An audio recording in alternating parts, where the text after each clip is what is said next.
মুসলমানদের গুরুত্বপূর্ণ ইবাদত রোজা, যার অর্থ সংযম।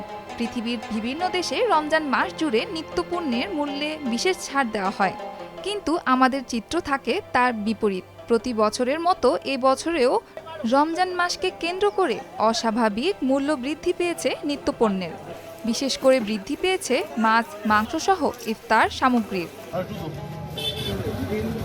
রাঙামাটি জেলার বিভিন্ন বাজারে চাল, ডাল, ভোজ্য তেল, পেঁয়াজ ও চিনি সহ বিভিন্ন পণ্যের দাম কেজি প্রতি 5 থেকে 10 টাকা পর্যন্ত বৃদ্ধি পেয়েছে, যা নিয়ে অসন্তোষ দেখা গেছে সাধারণ ক্রেতাদের। আমি বাজার করতে আসছি অনেকক্ষণই, যেমন ছোলা, মুরগি, বেগুন, তারপরে আপনাদের মানে সব সবজি মোটামুটি দাম 20 থেকে 30 টাকা করে বাড়ছে। আর বেগুন আমরা নিয়েছিলাম 30-40 টাকা, সেই বেগুন 90-100 টাকা থেকে অনেক দাম বেশি। এবং এই দামটা আমি যতটুকু মনে করি এটা নিয়ন্ত্রণ করতেছে সিন্ডিকেট ব্যবসায়ীরা। দামটা মানে তুলনামূলক একটু বেশি আর কি, মানে আরও একটু সহনশীল হওয়া উচিত দামটা, যাতে সবাই মানে সামনে রমজান সহজেই মানে ফল কিনতে পারে। ময়মনসিংহের বিভিন্ন বাজারে বেড়েছে মাংস, লেবু এবং শসা সহ বেশ কয়েক প্রকার সবজির দাম। মাংসের দাম বেড়েছে 80 টাকা পর্যন্ত।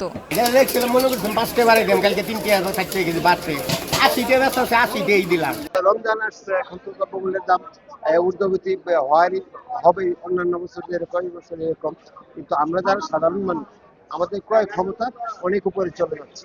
কুমিল্লার বিভিন্ন বাজারেও দেখা গেছে দ্রব্যমূল্যের একই চিত্র। জনসাধারণের বিশেষ আবেদন, প্রশাসনের কাছে রমজানকে কেন্দ্র করে নিত্য প্রয়োজনীয় সকল পণ্যের দাম স্থিতিশীলকরণে কঠোর পদক্ষেপ গ্রহণ করেন। নিত্যপণ্যের এমন মূল্য বৃদ্ধিতে সবচেয়ে বেশি বিপাকে পড়েছে নিম্ন ও মধ্যবিত্ত পরিবারগুলো। অসাধু ব্যবসায়ী ও পণ্য মজুতদারদের বিরুদ্ধে কঠোর ব্যবস্থা নিতে নিয়মিত বাজার মনিটরিং দরকার বলে মনে করছে সংশ্লিষ্টরা। এখন বর্তমানে বিভিন্ন নিত্যপণ্যের দাম ক্রমান্বয়ে বাড়তেছে, যেমন যে ছোলা বুট আছে, তারপরে আপনার বিভিন্ন কাঁচা বাজার আছে।